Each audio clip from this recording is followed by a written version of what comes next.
petit. Miripitaka wakati kanisa ilikuwa ndogo kabisa. J'ai prêché à moins de 20 personnes. Mirihubiriaka mbele ya watu 12. Chini ya makumi mbili. Chini ya 12. Et en voyant ce qui est ici aujourd'hui, Na kuona hii kwa hapo leo, nous glorifions le Seigneur tunashukuru Bwana et nous bénissons les vases qu'il a utilisés pour que na ce tunabariki travail mabyombo yalitumia puisse se réaliser. njoo hii kazi ipate kuonekana.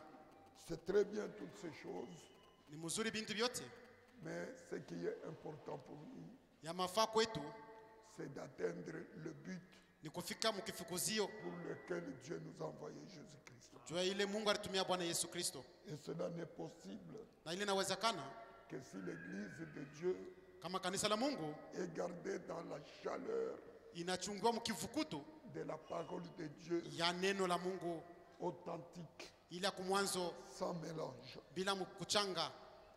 C'est pourquoi Ndio maana le but principal pour nous, kifukuzio ketu kya mafaa, c'est le but principal, kifukuzio ketu c'est de prêcher la parole de Dieu ni kuhubiri neno la Mungu, pour que Dieu lui-même ndio Mungu peke yake puisse accomplir sa parole apate kutimiza neno lake dans la vie de chacun de nous. mu maisha kila mmoja wetu. Sans plus tarder, je vous invite à vous mettre. Bila kuponda muda, niliomba mpate kusimama. Nous allons lire 3 écritures. Tutasoma maandiko 3. Romains chapitre 1er, Wa Roma sura ya kwanza versets 1 à 7. mstari wake wa kwanza mpaka ya 7. Et puis nous lirons Matthieu chapitre 24, Tutasoma Mathayo 24 verset 14. mstari wa 14, Et nous lirons Apocalypse chapitre 7, na tutasoma Ufunuo sura ya 7, chapitre 14, Ufunuo sura ya 14 verset 6 à 7. mstari ya 6 mpaka ya 7. Je prie. Taomba.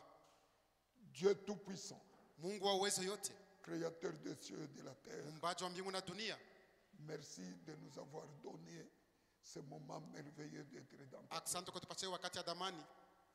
Nous allons lire bientôt une portion de l'écriture. Tutasoma andiko wala nusu andiko ya Biblia. N'importe quel intellectuel le ferait comme nous. Hata mmoja wa kujifunza atafanya kama hivi tunafanya, si Mais ce qui est essentiel pour nous, lakini ya mafaa kwetu, nous avons besoin que ton esprit descende tunapenda roho yako ipate kushuka, et qu'il nous donne le contexte des écritures. itufuniwe ili maandiko maana yayo, Parce que tu es le seul njoo kwa mmoja qui peut nous accorder la révélation de ta parole. unaweza kutuletea ufunuo wa neno lako.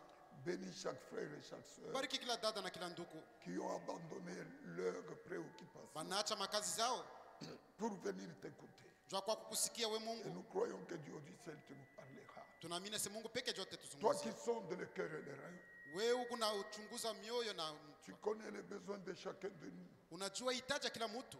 Puisses-tu, Seigneur Dieu Tout-Puissant, Eti Bwana unezi donner à chacun selon ce qu'il espère, ulipatia kila mtu kufuatana vile anatamania. que ta grâce, Neema que ta yako, miséricorde rema yako nous accompagne durant itusindikize tous les cultes muibada zote, pour la gloire de ton nom jua utukufu wa jina lako et pour notre na édification. jua kujengwa kwetu, Dans le nom de notre Seigneur et Sauveur Jésus. mu jina la Bwana wetu mkozi Yesu Kristo, Amen. amina. Romains chapitre 1er, Wa Roma sura ya kwanza versets 1 à 7. mstari wa kwanza mpaka wa 7. Paul, serviteur de Jésus-Christ, Paulo mtumishi wa Yesu Kristo, appelé à être apôtre, mwenye kuita kwa mtume, mis à part pour annoncer l'évangile de Dieu kwa pembeni jua kutangaza injili ya Mungu qui avait été promis auparavant ili la kaka mbele de la part de Dieu kutokea kwa Mungu par ses saints prophètes kupitia wanabii wake takatifu dans les saintes écritures, mu maandiko takatifu, et qui concerne son fils, ile nangaria mwana wake né de la postérité de David selon la chair, mwenye kuzalikwa kutoka uzaliwa wa David et kufuatana na mwili, déclaré fils de Dieu avec puissance, na wanamwita mwana wa Mungu na utukufu wote na uwezo, selon l'esprit de sainteté, kufuatana na roho ya par la utakaso, résurrection d'entre les morts, kupitia ufufuko toka wafu, Jésus-Christ notre Seigneur, Yesu Kristu Bwana wetu. par qui nous avons reçu la grâce et l'apostolat, Kupitia yeye tunapokea neema na utumishi, utumishi, pour amener en son nom à l'obéissance de la na foi kuleta kupitia jina lake utifu wa imani tous les païens, wapagano wote, parmi lesquels vous êtes aussi. katikati yao na mweni muko pale, Vous qui avez été appelés par Jésus-Christ. wewe bale muliitwa na Yesu Kristo. Ici, je voudrais m'adresser à l'église de Kanyaka. Hapa mimi nasema na kanisa ya Kanyaka. Nous allons mettre Kanyaka à la place de Rome. Tutaweka Kanyaka pa ile fasi.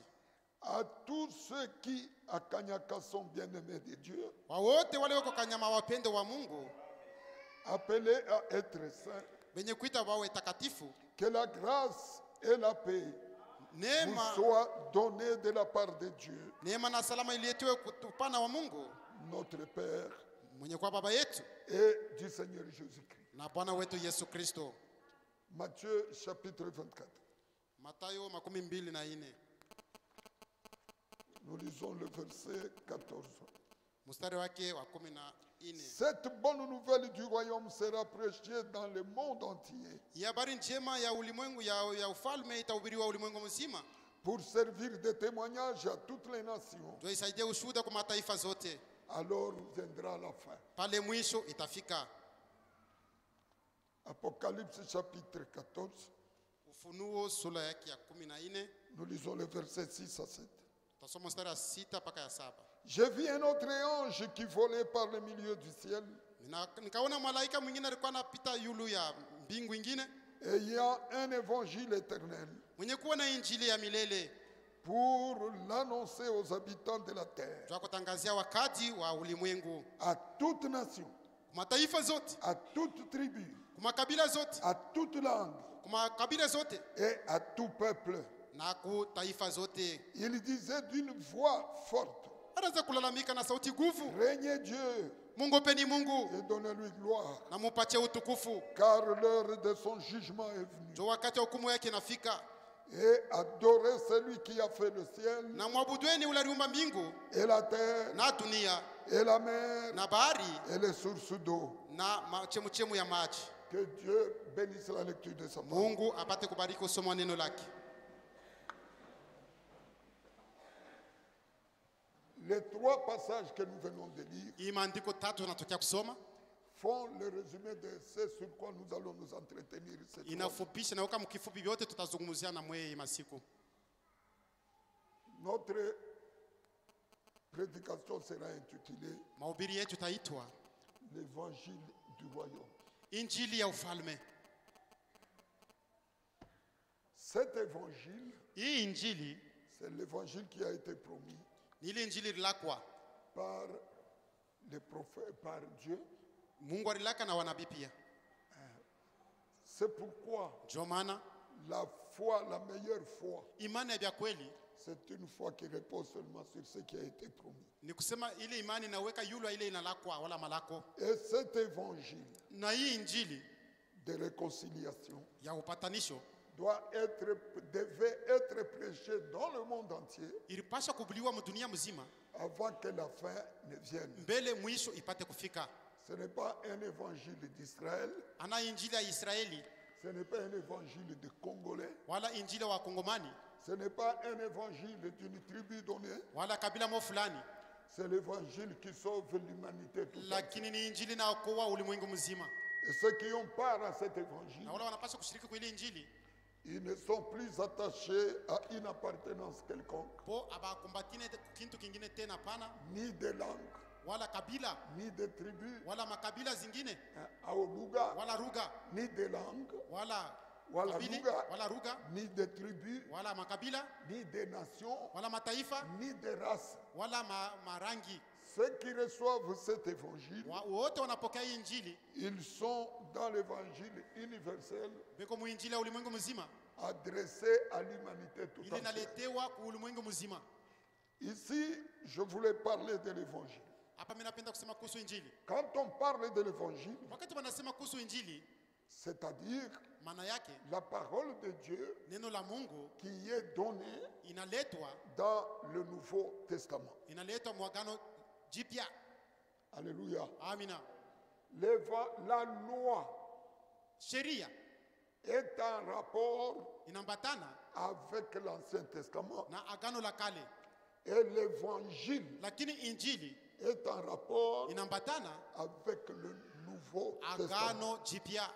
Quand nous retournons dans Romains, Tukirudi mu kitabu wa Roma, Il faut que Dieu nous aide. Mungu etusaidie. Souvent l'église est habituée à les chauffer. Jo kanisa inapendaka sana kuichangamsha.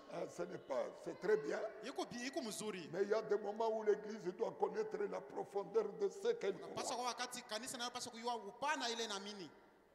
Amen. Amina. Dans le chaleur, on ne devient pas stable. Mkivukuta tukalaka bakikala nafasi moya. C'est dans la profondeur qu'on peut être stable dans la foi. C'est pourquoi Frère Branham disait, l'enseignement dans une église, c'est ça la colonne vertébrale. Voyez, quand votre colonne vertébrale est dérangée, vous n'allez pas être stable. Parfois, vous n'allez même pas marcher. Parce que la colonne vertébrale. Ainsi donc, quand nous avons reçu l'évangile, quand nous sommes sauvés, nous avons besoin d'abord de la vertu. La vertu, la force que Dieu vous communique pour pouvoir marcher dans la foi. Ça, c'est la deuxième étape de la foi. Troisième étape, après avoir eu la vertu, c'est exactement la connaissance. C'est très important. Parce que quand vous n'avez pas de connaissance, vous allez croire parfois être dans la volonté de Dieu pendant que vous n'y êtes pas. C'est la connaissance qui nous permet de recevoir ce qui est vrai et rejeter ce qui est faux.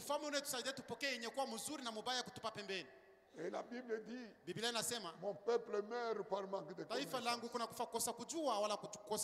Parfois nous recevons de fausses doctrines qui sont tellement subtiles, qui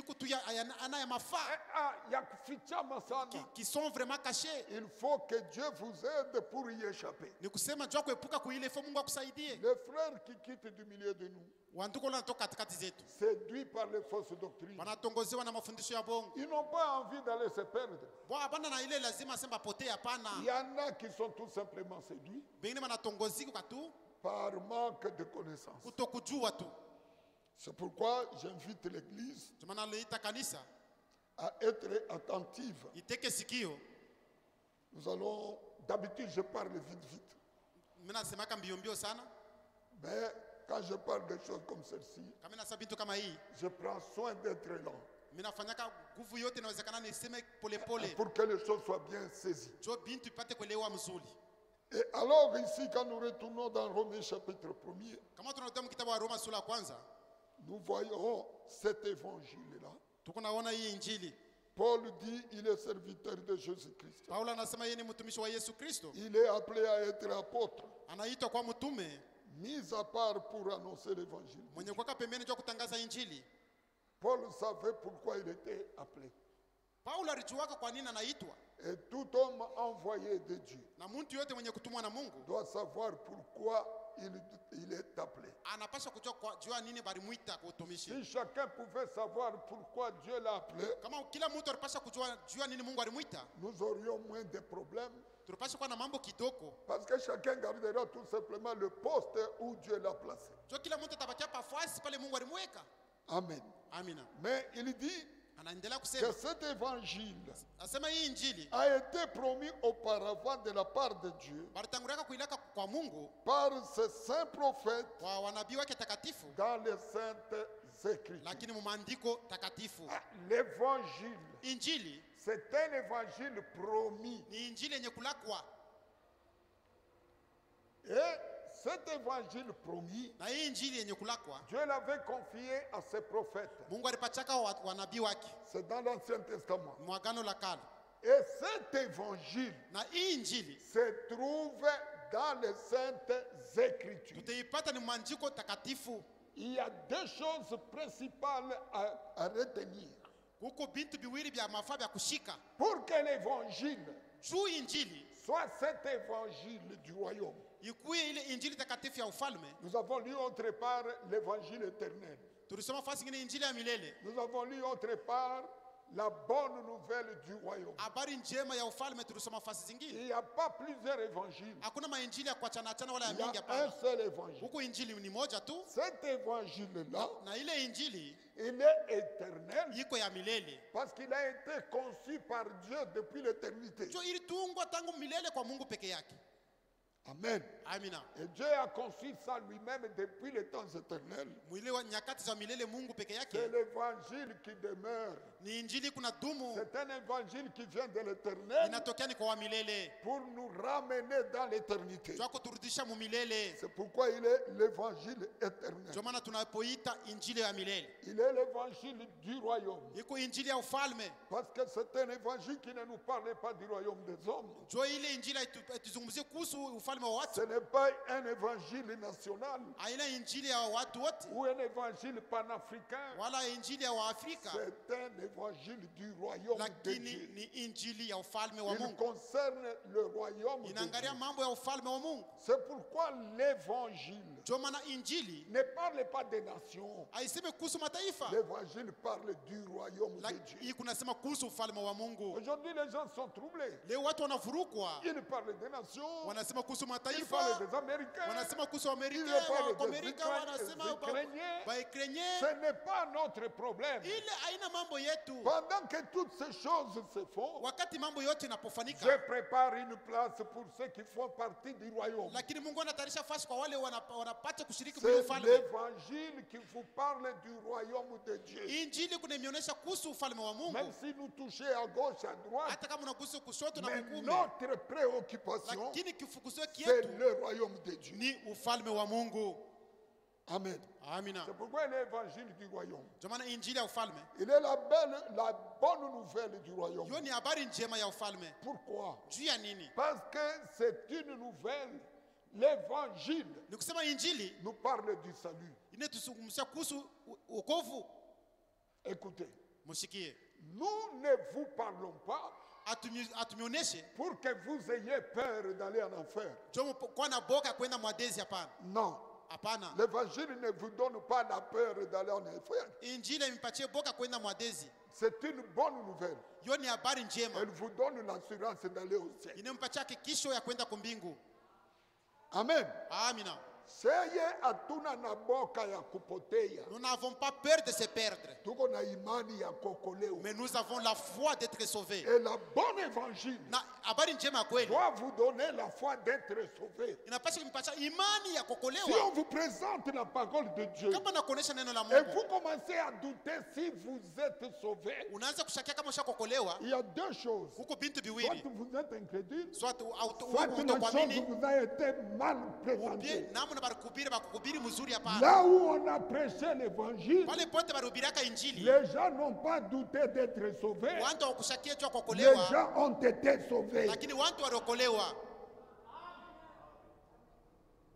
Amen. Amina. Vous savez, dans le temps, on a pris l'habitude, à certaines façons, Unatuwe bisela munamna et ingine. c'est nous les prédicateurs qui avons donné ces habitudes-là. Ni kusema bisela ni shiba ubiri jotu bilitaka. Quelqu'un qui vient de l'église, Mtu anakuwa kwa kanisa, il dit, ah, anasema, leo mimi navumbula sema shiyaminiaka. aujourd'hui j'ai décelé que je n'ai jamais Comment cru. on peut te prêcher? Namna kanabanezi kubiri. Ulianzaka kuanzia sema unaamini, Toi tu pensais que tu as cru, baada kuhubiri unaona sasa on te prêche, ah, tu dis non, je n'ai Donc jamais tu cru. n'avais jamais été sauvé. Ni kusema ulikuwa yaokolewaka kamwe. Donc quand tu croyais croire, Wakati unaanza tu kuamini wala n'avais kuamini. jamais rien cru. Ni kusema wakati ulizania sasa unaamini Celui ulikuwa qui yaamini doit kitu. être sauvé, Ula naamini asema il anaokolewa. est sauvé pour Yeye l'éternité. anaokolewa juu ya milele.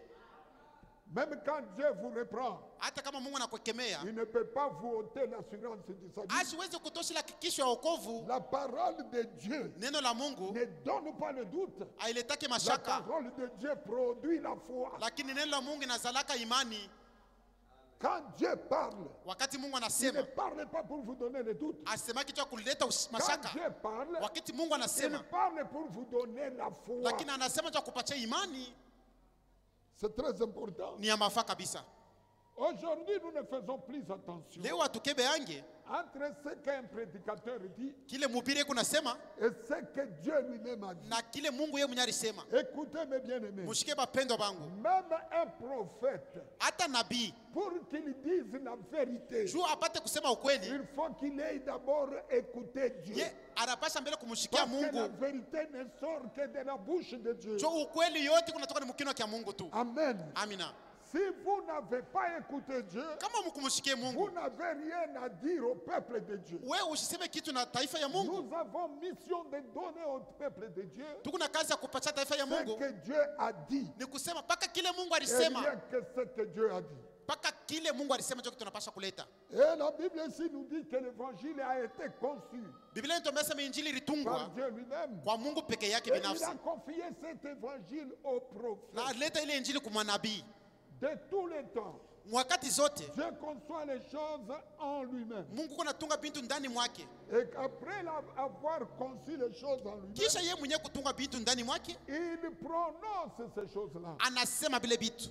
dans le plan du salut Mapo ya wokovu que Dieu a conçu en lui-même. ile Mungu alitunga ndani mwake Avant le temps éternel, mbele ya wakati za il milele. a fait un plan du salut. Alifanyaka mapo ya wokovu. Dieu connaît qui seront sauvés. Mungu anajua ni wanani wataokolewa, Il sait comment ils seront sauvés. anajua namna gani Il wataokolewa, connaît ceux qui travailleront pour le salut des âmes. anajua wale watatumika juu ya wokovu. Et toutes ces choses-là, Na ile vitu tout vyote, son plan-là, ile mapo yote il a confié aux prophètes. akapatia hiyo wanabii, Et les prophètes na wanabii ont caché ça dans les Écritures. wakafuchika hii vintu mu maandiko takatifu. Quand il n'y a pas d'écriture, Kama hakuna andiko, il n'y a pas d'évangile. injili nayo pia C'est hainako. pourquoi il faut que Dieu nous aide Ndio maana maintenant Mungu anapaswa kutusaidia à être capable kwa na de uwezaji faire différence ya kufanya tofauti entre la parole de Dieu kuhusu neno la Mungu et les commentaires des prédicateurs. na misemo ya Entre wahubiri, la parole de Dieu katikati ya et neno la Mungu les opinions des prédicateurs. na ile mawazo ya C'est pourquoi watumishi. nous n'avons pas une opinion quelconque à vous donner ici. Hatuna na mawazo ya kumipatia Nous hapa, avons uniquement la parole de Dieu à vous prêcher. lakini tuko tuna neno la Mungu Et cette kumhubiri, parole-là est dans la Bible. na ile neno iko mu Biblia.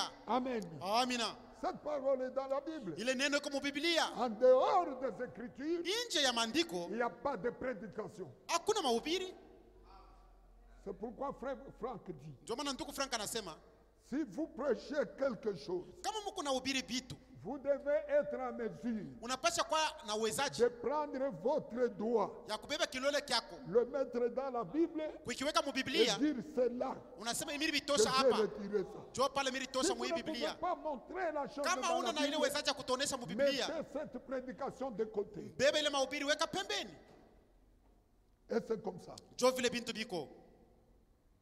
Dernièrement, je suivais un prédicateur Mnaweza fuata mhubiri moya, qui se plaint ekuna huzunika. parce qu'un enfant de Dieu Jo mtoto wa Mungu lui a dit alimwambia, que montre-moi ce que tu dis dans la Bible. asebile kuna sema unyonyeshe mu Biblia. Un ministre envoyé de Dieu Mtumishi mwenye kutumwa na Mungu ne peut pas se sentir embarrassé quand on lui demande des justifications. asiwezi kujikuta mu difficulty wakati wanamwambia utuoneshe mu Notre Biblia. Urim Tumim, Aseme rim tumini yetu c'est la Bible. ni Biblia.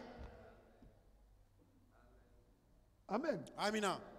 Alors cet évangile Hii injili a été promis ililakwa de tous les temps. nyakati zote.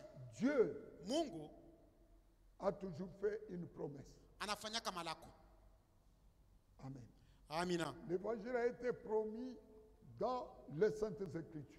Maandiko takatifu jomule injili lakwa. La première écriture, Andiko ya kwanza, la première promesse malako ya kwanza dans la Bible, mu Biblia, la première prophétie ile unabii wa kwanza se trouve dans Genèse chapitre 3 utaikuta mu Mwanzo sura ya 3 au verset 15.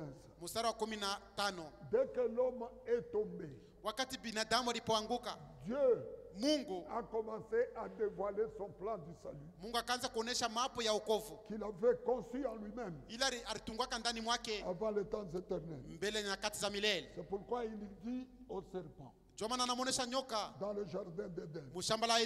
Je mettrai l'inimitié entre toi et la femme, entre sa postérité et la postérité de la femme. Tu lui mordras le talon et lui t'écrasera la tête. Amen. C'est l'annonce du salut. Dieu annonce déjà qu'il y aura une postérité qui sera appelée la postérité de la femme, qui viendra pour écraser la tête du serpent ancien, qui est le diable. C'est la première promesse du salut. Et le salut est resté tel qu'il était. Maintenant, Dieu dans ses habitudes, il fait des promesses, et quand le temps vient, lui-même accomplit la promesse. C'est pourquoi vous devez faire attention. Dieu n'accomplit que ce qu'il a déjà dit. Dieu ne fera en vous que ce qu'il a déjà promis. Si Dieu n'a rien promis, nous n'avons rien à espérer. Et si Dieu n'a pas parlé, nous n'avons rien à croire. Nous croyons uniquement ce que Dieu a dit. Et nous n'espérons que ce que Dieu a promis. C'est pourquoi pour nous l'évangile est salutaire. Parce que c'est la promesse de Dieu. Amen. Et cet évangile a été promis. Dieu, pour commencer à donner l'image, ou plutôt l'ombre de ce que sera les choses, le salut, il a d'abord fait promesse à Abraham. Le plan du salut a été révélé dans l'appel d'Abraham et dans la marche de Dieu avec Israël. C'est pourquoi la Bible dit tout ce qui s'est passé entre Dieu et Israël, c'était l'ombre des choses à venir. Et la Bible dit le corps est en Christ. Mais l'Ancien Testament, c'est l'ombre. Et toutes les promesses concernant le plan du salut ont été faites dans l'Ancien Testament. Quand les apôtres disaient selon qu'il est écrit, ça voulait dire selon qu'il est écrit dans l'Ancien Testament. Parce que le Nouveau Testament n'existait pas. Les apôtres ont prêché sur base de l'Ancien Testament. Et leurs écrits ont constitué le Nouveau Testament. Et pour que nous voyions comment les apôtres ont compris l'Ancien Testament. Quand Paul parle des Écritures, c'est l'Ancien Testament. Quand Jésus dit selon qu'il est écrit, c'est l'Ancien Testament. Et aujourd'hui pour nous, nous avons l'Ancien et le Nouveau Testament comme Écriture. C'est pourquoi nous ne sommes pas comme les apôtres. Il y a l'Ancien Testament et les apôtres nous ont prêché la compréhension de l'Ancien Testament. C'est pourquoi l'évangile lui-même, c'est l'accomplissement des promesses faites dans l'Ancien Testament. Amen. Dieu appelle Abraham. Il fait la promesse. La promesse faite à Abraham est très importante. Lisons un peu dans Genèse chapitre 12. C'est l'appel d'Abraham. Est-ce que l'église suit? J'espère qu'il y a Moutassema Nibiabaridi. Dans Genèse chapitre 12, Mwanzo 12. Dieu appelle Abraham. Mungu akamwita Ibrahimu. Faites attention à la promesse que Dieu fait à Abraham. Mukebe ange kuile malako Mungu alimpatisha Ibrahimu. L'Éternel dit à Abraham, nous sommes au verset 1er. Tuko mstari wa kwanza. Va-t'en de ton pays. Wa milele akamwambia Ibrahimu, toka mu nchi yako. Va-t'en de ton pays. Toka mu nchi yako. De ta patrie. Muji yako. Et de la maison de ton père. Na mu nyumba ya baba yako. Dans le pays que je te montrerai. Uende mu ile nchi mitakonesha. C'est ça Dieu. Jo ile. C'est ça Dieu. Mungu jo vile anakuwaka. Il appelle Abraham. Anamuita Ibrahimu. La première chose qu'il lui demande. Kitu cha kwanza anamulomba. C'est se séparer de son pays. Ejitenge na nchi yake. La deuxième chose. Cha pili. Se séparer de sa patrie. Ejitenge na muji yake. La troisième chose. Na kia tatu. Se séparer même de la maison de son père. Ejitenge na nyumba ya baba yake. Pour aller dans le pays que moi je te montrerai. Dieu apate kwenda mu ile nchi Mungu atamuonesha. Quand Dieu vous appelle. Kama Mungu anakuita. Il va absolument vous déplacer d'où il vous a trouvé. Ye mwenye atakutosha pa ile fasha alikukuta. Dieu ne peut pas vous appeler. Mungu asiwezi kukuita. Il commence à marcher avec vous. Anaanza kutembea pamoja na nini? Il vous laisse au bar où il vous a trouvé. Anakuacha mu ile bar alikukutaka. Mubar. Mubare mwakuna mpombe mula alikukutaka.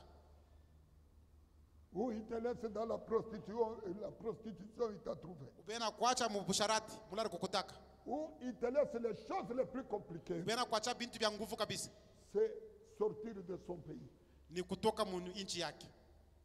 Quand Dieu t'appelle, wakati Mungu anakuita, en tant que citoyen congolais, nous devons être de bons citoyens. Sa vile wakaji wale wa Kongomani tunapaswa kuwa watu wazuri. Dieu vous appelle, lakini wakati Mungu anakuita, vous vous sentirez plus fils du royaume que congolais. Utajikuta mwana wa ufalme ke Mkongomani. Utaanza kurishikia kabisa butoto ya Mungu. En tout cas, tu vas te sentir que je suis un enfant de Dieu. Plus que d'être un Congolais. Il y a des gens quand ils parlent du Congo, il oublie son identité d'enfant de Dieu. Tu sors de ta patrie.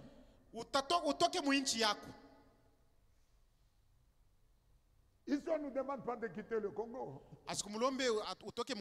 Dans notre dispensation, dispensation, pour ce qui nous concerne nous aujourd'hui, la dispensation d'Abraham quand Dieu parlait, c'était une dispensation physique. Il devait faire une sortie physique. Quitter son pays, aller ailleurs. Il devait abandonner physiquement son père et aller là où Dieu allait l'envoyer. Mais nous sommes de la dispensation spirituelle. La nouvelle alliance, Frère Branham dit, c'est l'alliance de l'esprit. Tu dois spirituellement quitter ton pays. Nous n'avons pas un langage national ou un langage patriotique. Nous avons un langage divin. Amen. Et puis tu quittes la maison de ton père. C'est dans la maison de ton père que ta tribu est représentée. Quand tu es dans la maison de ton père, il te montrera où le Njobaba comme c'est ton oncle paternel, c'est ton oncle maternel. On ne te demande pas on ne dit pas que tu quittes le village. Ici c'est spirituel. Les gens de vos villages pensent comme ils pensent. Ils croient ce qu'ils croient. Mais toi tu sors dans cette foi-là. Toi tu commences à penser comme Dieu.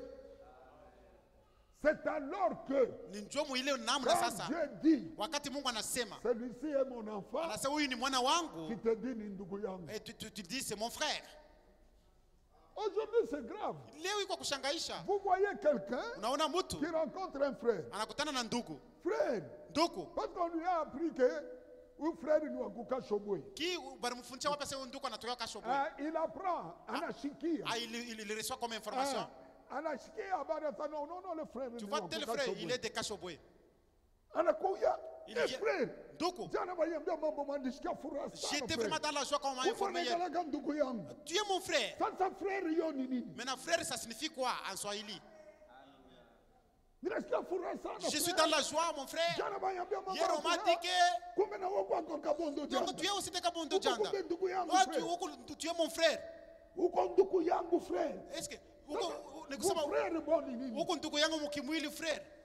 Nous ne connaissons plus personne selon la chair. Atujue tena muntu kufatana na mwili. Si réellement vous avez reçu un appel, comme Abraham l'avait reçu, vous allez quitter les coutumes de chez vous. Vous allez quitter les esprits de chez vous. Vous n'allez pas être plus katangé qu'enfant de Dieu. Tu ne peux pas être kassayen kupita un enfant de Dieu. Tu ne peux pas être kassayen plus qu'un enfant de Dieu. Nous sommes les enfants de Dieu. Et nous parlons du royaume de Dieu. Nous vous prêchons le message du temps. Amen. Amina. Nous y allons lentement. Mais la portion que Dieu veut vous donner, il va vous la donner. Il est kipande. Il est nusu Mungu ataleta.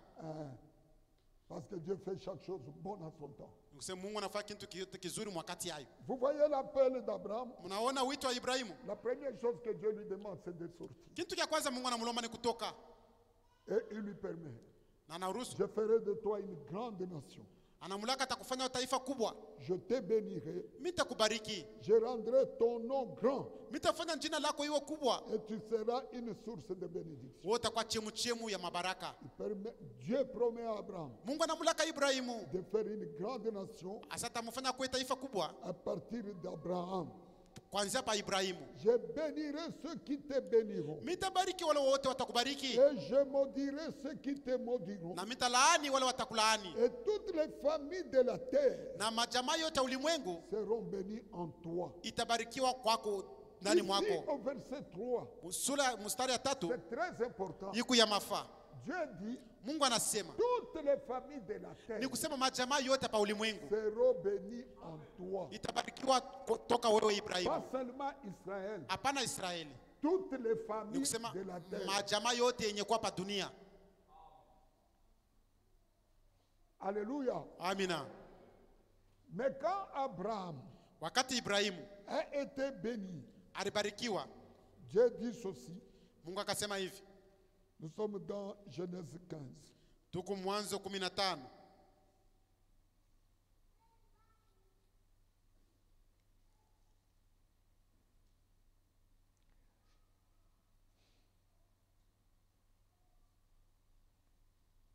Dieu dit à Abraham. Verset 1er. Après ces événements, c'est après que Abraham ait défendu l'autre. Vous connaissez cette histoire. Après ces événements, la parole de l'Éternel fut adressée à Abraham. Ne crains point. Je suis ton bouclier. Et ta récompense sera grande. Abraham répondit, Seigneur éternel, que me donneras-tu? Je m'en vais sans enfant. Et l'héritier de ma maison, c'est Eliezer de Damas. Et Abraham dit, voici, tu ne m'as pas donné de postérité. Et celui qui est né dans ma maison sera mon héritier. Alors la parole de l'Éternel lui fut adressée ainsi. Ce n'est pas lui qui sera ton héritier, mais c'est celui qui sortira de tes entrailles qui sera ton héritier. Et après l'avoir conduit dehors, Dieu dit, Mungu akasema, regarde vers le ciel. Tazama mbinguni. Et compte les étoiles. Na hesabu manyota. Si tu peux les compter. Kama unaweza kuweza. Et lui dit, akamwambia, quelle sera ta postérité. Jua mpaka vile uzao wako utakupokuwa. Abraham il fait confiance en Dieu. Ibrahimu akamtumainia Mungu. Abraham il confiance en l'Éternel. Ibrahimu akamtumainia wa milele. Qui le lui imputa à justice. Ule alimhesabia haki. Abraham n'avait rien fait. Ibrahimu asikufanya kitu. Il n'avait pas donné des offrandes à Dieu. Asikulete masadaka kwa Mungu. Non. Hapana. Dieu lui a donné la promesse. Mungu alimpatia malako. Et Abraham a cru la promesse. Na Ibrahimu aliamini kwa ile malako. Et Dieu l'a déclaré juste. Na Mungu akamsema anamhesabia haki. Alléluia. Amina. On est juste. Tuko benye haki. Quand on reçoit wakati, la promesse de Dieu. Wakati tunapokea malako ya Mungu na tunayaminia. Amen. Tu n'es pas juste parce que tu as cessé de fumer. Hauna mwenye haki tu uliacha kufuta. Tu n'es pas juste parce que tu as cessé de t'enivrer. We hauna mwenye haki tu uliacha kulevika. Dieu dit. Mungu anasema. Dieu a tant aimé le monde. Wakati Mungu alipopenda ulimwengu. Il a donné son fils unique. Akaleta mwana wake wa pekee. Afin que quiconque croit en lui. Yoyote utamwaminia. Voilà la promesse. Tazama malako. Quiconque croit en yoyote utamini ndani ya Yesu. Il a la vie éternelle. Apate uzima wa milele. C'est ça la promesse. Jo malako ile. Si tu crois. Kama unaamini. Dans ce que Jésus. Mubile Yesu. A fait à la croix. Alifanya kumsalaba. Dieu te justifie. Mungu anakuhesabia haki. Rien que par cette foi-là. Kupitia tu ile imani tu. Avant que tu ne fasses quoi que ce soit. Mbele wewe ufanye kitu yoyote. Dieu te regarde. Mungu anakuangalia. Comme quelqu'un qui n'avait jamais péché. Sa ule mtu ashatendaka dhambi kamwe. Les œuvres matendo ne précèdent pas la foi. Haitanguriake imani. Les œuvres lakini matendo découlent de la foi. Yoyi kunafuata ni muimani mule.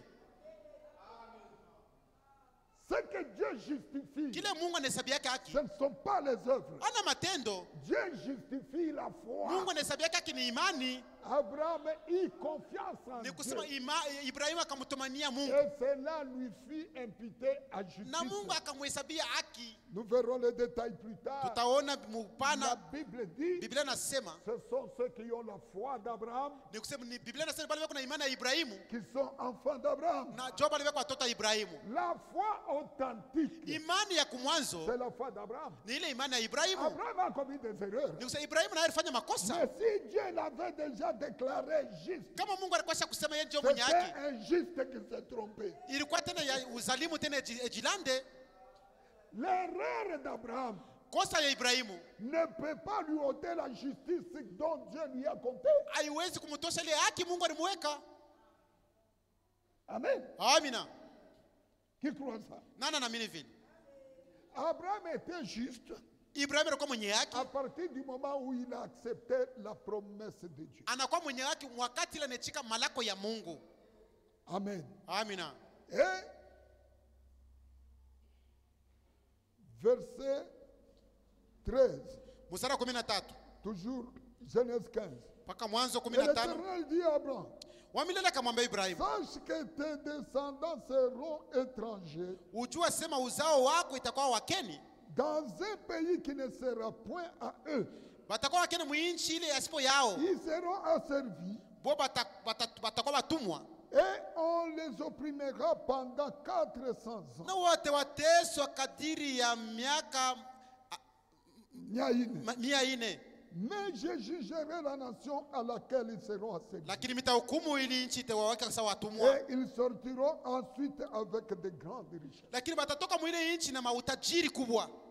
C'est un Dieu terrible. Ni Mungu wa kushangaisha. Les choses qui se passeront loin.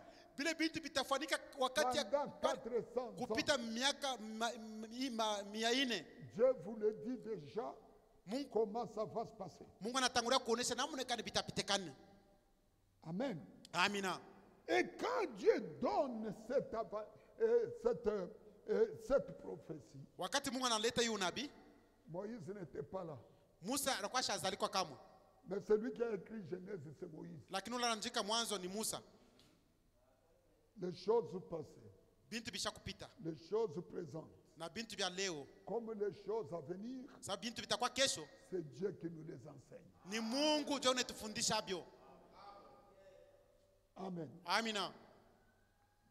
Après des années, vous connaissez l'histoire. Unajua hadithi miaka kisha kupita. Parce qu'il fallait que la famille d'Abraham inapaswa ile jamaa ya Ibrahimu devienne une nation, iwe taifa dans une nation, taifa zingine, pour que Dieu puisse démontrer son bras. Jo Mungu apate kuonesha mkono wake. Dieu a permis aux frères de Joseph de le vendre. Mungu anaruhusu tu wandugu wake Yusufu wamujishe. Et Jacob était très triste. Yakobo alikuwa na huzuni kabisa. Parce qu'on a vendu Joseph. Jo Yusufu balikuwa kumujisha. Il était le plus jeune de ses enfants à cette époque-là. Yeye jo alikuwa kijana katika wandugu wake wote. Et alors Jacob a beaucoup regretté. Nikusema Yakobo alihuzunika kabisa. Mais Dieu, lakini Mungu yeye, n'est pas dans le regret de Jacob. Ashikwe mwile kuzunika kwa Yakobo. Dieu est dans son programme. Lakini Mungu yeko mumapo yake. Quand Dieu accomplit son programme, wakati Mungu anatimiza neno la, ça peut même être désavantageux pour toi. Inaweza kuwa haikusaidie wewe kitu. Mais Dieu lui fera sa volonté. Lakini Mungu yeye atafanya, atatimiza mapenzi yake. C'est pourquoi dans la marche de la foi, mwenendo wa imani, même si les choses semblent se compliquer, ne dis pas Dieu m'a abandonné. Parce que tu ne sais pas ce que Dieu fait. Amen. Amina. Tu ne sais pas ce que Dieu fait. Qui pouvait voir que la présence de Jacob en Égypte, que Dieu puisse accomplir sa promesse. Et Dieu est toujours derrière sa parole pour pouvoir l'accomplir. Amen. Amina. Et les enfants de Jacob sont restés en Israël jusqu'à la mort de Joseph. Quand ils étaient devenus une nation en Égypte, jusqu'à la mort de Joseph. Mais regardez mes bien-aimés, il y a quelque chose de particulier. Ce n'est pas seulement les enfants de Jacob qui étaient enfants d'Abraham. Abraham a eu Ismaël. Ibrahim alikuwa na mtoto mwenye kuita Ismaeli. Après la mort de Sarah, kisha lufu ya Sarah, Abraham a eu des enfants avec Ketura. Alipata tarizala tena batoto na Ketura. Et puis Abraham a eu Isaac. Kisha akapata Isaac. Isaac yeye a eu Esaïe. Alipata Esaïe kama mtoto.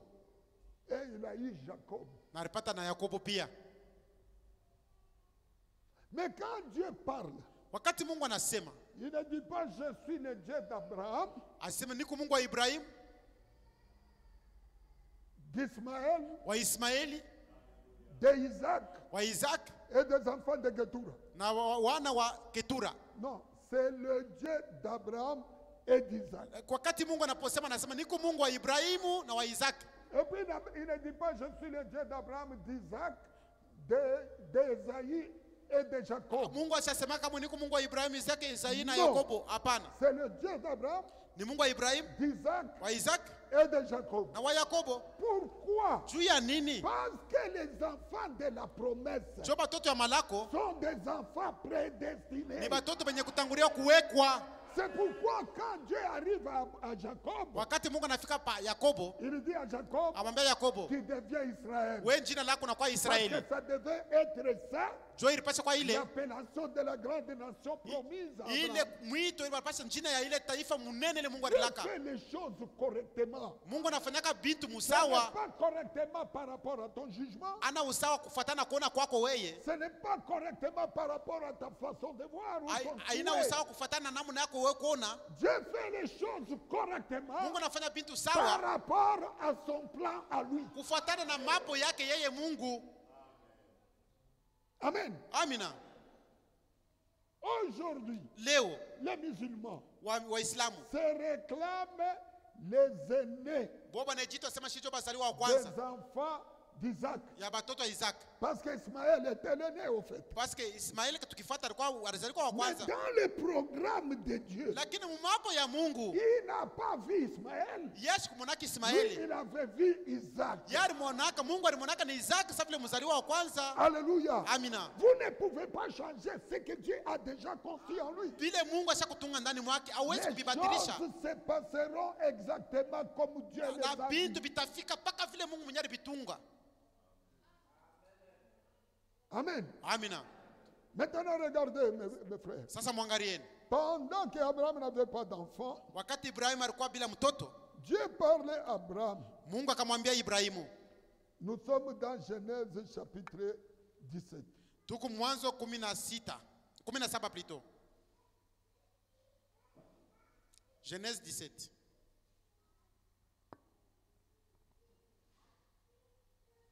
Dieu vient encore visiter Abraham.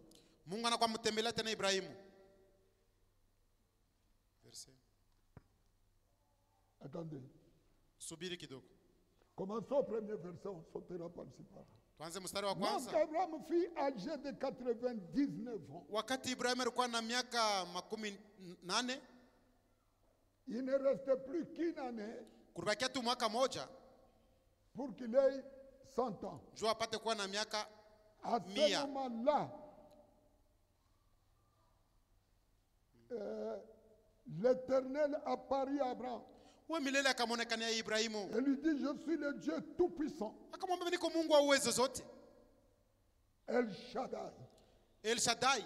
Marche devant ma face Tembea mbele yangu ya et uso sois wangu intègre. na upate kuwa mwenye kunyoloka. J'établirai mon alliance entre moi et toi Mitafanya agano langu kati yako na mimi. et je te multiplierai à l'infini. Na mitakuzidisha bila Dieu mpaka. est en train de penser. Iko na waza. Abraham tomba sur sa femme Ibrahimu akaanguka sur sa face. kifundifuni Et mbele ya uso Dieu lui wake. parla en disant, Na Mungu akamzungumzia voici mkusema, mon alliance que je fais avec toi. tazama agano langu ninafanya na wewe. Tu deviendras père d'une multitude de nations. Wewe utakuwa baba wa mataifa mingi. On ne t'appellera plus Abraham, Jina lako haitakuwa tena Abraham, mais ton nom sera Abraham, lakini jina lako itakuwa Ibrahim. car je te rends père d'une multitude de nations. Sio mimi nakufanya baba wa mataifa mingi. Je te rendrai fécond à l'infini. Mimi nitakufanya upate kuzala bila Je mpaka. ferai de toi des Mita- nations Mimi nitakufanya wewe mataifa. et des rois sortiront de toi. Na wafalme watatoka ndani C'est mwako. le Dieu immuable qui parle. Ni Mungu asipokubadilika yeye anasema. J'établirai mon alliance entre moi et toi Mimi nitafanya agano langu kati yako na wewe et tes descendants après toi, na uzao wako kisha wewe selon leur génération. kufuatana wakati zao. Ça sera une alliance perpétuelle Itakuwa agano ya lote en vertu de laquelle je serai ton Dieu kupitia ile mimi nitakuwa Mungu wako et celui de ta postérité après toi. na uzao wako kisha wewe. Je te donnerai Mimi et nitakupatia à tes descendants après toi uzao wako kisha wewe. les pays que tu habites comme étranger, Ile nchi unekala sa mkeni. tous les pays des Cananéens Ile nchi zote ya Kanaani en possession perpétuelle, nitakupatia hayo kwa lote, et je serai leur Dieu. na mimi nitakuwa Mungu wao. Dieu dit à Abraham, Mungu akamwambia toi Abraham, tu garderas mon alliance, wewe chunga agano langu, toi et tes descendants wewe na après uzao toi, wako kisha wewe, selon leur génération. kufuatana na nyakati zao. C'est ici mon alliance. Hicho agano langu Vous garderez entre moi et vous, ili utachunga kati yako na et mimi ta postérité après toi. na uzao yako kisha wewe. Tout mâle parmi vous sera circoncis. Mwanaume wote ule anazaliwa anapaswa kutayariwa.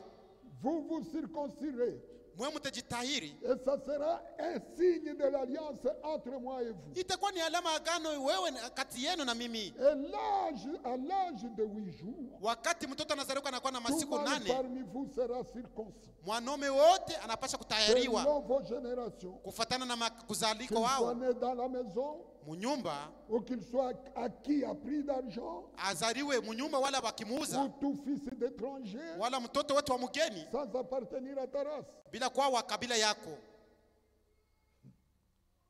Dieu dit à Abraham. Mungu akamwambia Ibrahimu. Dieu dit à Abraham, Mungu akamwambia tu Ibrahimu, ne donneras plus à Sarai, ta femme, le nom de Sarai. hautampatia tena Sarai jina ya Sarai mke wako, Mais ton nom sera Sarah. Jina lake itakuwa Sara. Je la bénirai. Tamubariki. Et je te donnerai d'elle un fils. Na kupitia yeye utapata mwana mwanaume. Je la bénirai. Tamubariki. Et deviendra des nations. Atakuwa taifa. Des rois. Wafalme. Des peuples. Taifa. Sortiront d'elle. Itatoka toka yeye Saraha. Écoutez au verset 17. Musikie mstari 17. Abraham tomba sur sa face et rit. Ibrahimu akaanguka mbele uso wake na kucheka. Nous savons souvent quand Sarah avait ri. Tunaiwaka tu wakati yote asema Sara tu alichekaka. Hapa sasa mufuate sasa baba wa imani naye alicheka. Kiri. Anacheka. Alléluia. Amina. La foi vient de ce qu'on entend. Imani inatoka vile tunashikia. Et ce qu'on entend, la parole. Na vile tunashikia vinatoka kwa neno la Mungu. À cette époque, mwile wakati Abraham, Ibrahimu, je ne vois pas là-bas l'horloge. Misione saa kule mshaweka. Vous allez me signaler, frère. Mutani signaler. Attention. Si vous me montrez, frère. Mutanionyesha. Mais si vous me donnez 10 minutes de plus, ça ne sera pas mauvais. Haitakuwa mbaya kama unanyongeza yako dakika 10. Kama napenda wakati ni yeye. Amen. Amina. Regardez maintenant. Mwangalieni sasa. Abraham, le père de la foi, baba wa imani anacheka. Abraham rit par incrédulité. Nikusema anacheka ni kutokuamini? Hapana. Abraham rit par ignorance. Anacheka kutokujua tu ujinga. Pourquoi? Juu ya nini? Parce que Dieu lui avait promis un enfant qui sortirait de lui. Nikusema Mungu alimlakaka mtoto yeye anapaswa kusala kutoka mkifuno kyake. Avant cette autre visitation de Dieu. Mbele Mungu apate mtembelea. Avant que Dieu accomplisse ce qu'il a prévu. Mbele Mungu apate kutimiza ile alitayarisha. Sarah lui propose une solution. Nikusema Sara anamuonesha jibu yo hii. Suivez dans Genèse 16. Mufate Mwanzo 16. Vous verrez tout ça. Na mtaona vile vyote. Sarah lui propose une solution. Sara mke wake akampatia jibu. Il dit Abraham, tu prends ma servante. Asema Ibrahimu, utembea na kijakazi wangu. Pour que ta servante njoo ule kijakazi me donne un fils. Anizalie mwana. Comme ça. Sasa mwile namna. Dieu Mungu sasa pourra bénir cet enfant-là. Anaweza kubariki ule mtoto. Comme il sortira de toi. Sasa vile ule mtoto atatoka mkifuno kyako. Dieu n'est pas dans nos calculs. Mungu ashikalake muhesabu yetu. Dieu est dans son programme. Mungu eko mumapo yake. Dieu est dans son plan. Mungu eko mumapo yake. Dieu est dans ses desseins. Eko mumakusudi kwake. Dieu est derrière ses na Mungu eko nyuma ya mandlako yake pour pouvoir les accomplir. Jua kuitimiza. La solution de Sarah. Jibu ilileta Sara. Dieu ne pouvait pas la griller. Mungu asikupasha kuikubali. C'est pourquoi mes bien-aimés. Jua mwana wapendo bangu. Ne vous fabriquez pas une nouvelle naissance. Wewe usijitungie mwenyewe uzaliwa upya. Ne fabriquez pas des enfants de Dieu nés de nouveau avec vos mères. Hapana kutunga watoto wa Mungu wenye kuzaliwa upya. Dieu lui-même Mungu peke yake engendrera ses enfants. Atazala watoto yake. Parce qu'il a dit qu'il les engendrera. Jua yeye mwenyewe alisema mite bazala. Aujourd'hui, parfois, leo saa zingine un prédicateur peut penser qu'il faut que ça n'a pas tout un prédicateur pense que quand il va beaucoup gronder, les gens auront la nouvelle naissance. Ça, c'est le mensonge horrible. Pour que quelqu'un naisse de nouveau, il doit avoir la foi d'Abraham. Ce n'est pas avoir le père du pasteur ou le père de diacre. Là, tu es né de nouveau. Non. Et la prédication de l'évangile, ce n'est pas un cours de morale. Haina ile mafundisho ya kimuntu ya kufurahisha. Haina mafundisho ya kujua kuishi. Ce n'est pas un cours de morale, comment vivre avec les gens. Nous n'apprenons pas le savoir vivre. Tumifundisha namna kuishi na wengine hapana. Ici nous vous donnons la parole de Dieu. Hapa tunamefundisha neno la Mungu. Il y a la force transformatrice. Ile kuna uwezo ya kugeuza, ya kubadilisha. C'est cette parole de Dieu. Ile neno la Mungu. Avec sa force de transformation. Na ile nguvu ya kubadilisha. Qui fera de vous un véritable enfant de Dieu. Itakufanya wewe mtoto wa kweli wa Mungu. Pasteur anakuwa makali sana. Le pasteur devient vraiment trop dur. Mnaanza kuzaliwa mara ya pili. Là vous naissez de nouveau. Ça c'est compliqué. Ça ne se fait pas comme ça. Haiwezi kupitikana mwile namna. Msalaba. Crois l'œuvre de la croix. Et tu recevras le salut. Et Dieu te donnera la nouvelle nature. Nous allons y arriver. Tutafika. C'est pourquoi, mes bien-aimés, Ndio maana wapendo wangu, le temps est venu wakati de nafika bien comprendre les choses. ya kuelewa vitu mzuri. Il y a beaucoup de gens qui disent, bon, Watu wengi wanasema les vieux sont fatigués. asema zeba nachoka. Abakeme était dans Ah, ne gronde plus sur le péché. Nous n'allons pas vraiment comploter avec le péché. Seulement aujourd'hui, Sasa leo ce n'est pas le temps ya kucrier. haina tena wakati ya kulalamika lalamika. C'est le temps de bien placer la parole de Dieu. Ni wakati wa kuweka neno la Mungu mzuri. Pour que imani puisse être une foi nette, ipate kwa imani ya kweli aux Écritures. yenye kuambatana na maandiko. Nous vous prêchons le message biblique. Tukunehubiri ujumbe wa Biblia wakati wa mwisho. Amen. Amina. C'est pourquoi, mes bien-aimés, Ndio maana wapendwa wangu, Dieu nous a aimés. Mungu alitupenda. Nous allons voir ça. Tutaviona L'évangile éternel. injili ya milele ya Il n'y a pas milele. une prédication qui s'appelle évangile éternel. Hakuna mahubiri yenye kuitwa injili ya milele. Tout ce qu'on peut prêcher dans l'église Yote tunaweza kuhubiri mkanisa fait partie de l'évangile ni kusema éternel. ni kipande cha injili ya milele. Pourvu que ça se trouve dans les Yo Écritures. maana tuipate tu mu Biblia. Pourvu que ça nous annonce ce que Dieu a promis. Yo itutangazie kile Mungu alilaka. Pourvu que ça nous montre l'accomplissement de ce Yo- que Dieu avait promis. Ipate kutuonesha kile Mungu alilakaka. Tout ce qu'on peut prêcher Yote tunaweza kuhubiri conformément à la promesse de Dieu, kufuatana na malako ya Mungu, conformément aux Écritures, kufuatana na maandiko. ça fait partie de l'évangile éternel. Ni kusema ni kipande ya injili ya milele. Ici, nous vous donnons seulement un tableau. Sisi tumempatia tu ni tableau. Hein. Plan tout, mufano tout. Mapo Pour ube l'exemple et tu dois voir les choses qui se passent là-bas. C'est pourquoi dans ce temps, Ndio mwi wakati ceux qui prêchent wale beko na ubiri doivent prêcher l'évangile éternel. wanapaswa kuhubiri injili ya milele. C'est-à-dire l'évangile Ni kusema injili promis yenye kulakwa qui se trouve dans les Écritures. ili tutapata mu maandiko takatifu. C'est pas obéir tout le monde. Nous les prédicateurs nous avons des Ça, problèmes. on a oublié, hein. Tu prêches, Unaona ça m'a oublié à aimer. tu vois comme si ce n'est pas complet. Ça c'est n'a pas eu que pour ma carrière. Il faut que tu puisses maintenant être trop dur pour que la prédicateur soit forte. La prédication plutôt. Excusez-moi de donner un exemple. Muniruhusu nilete mfano. Quand tu dis à un enfant de Dieu, Kama unaambia mtoto wa Mungu, unapaswa kuvala namna ya kujiheshimia.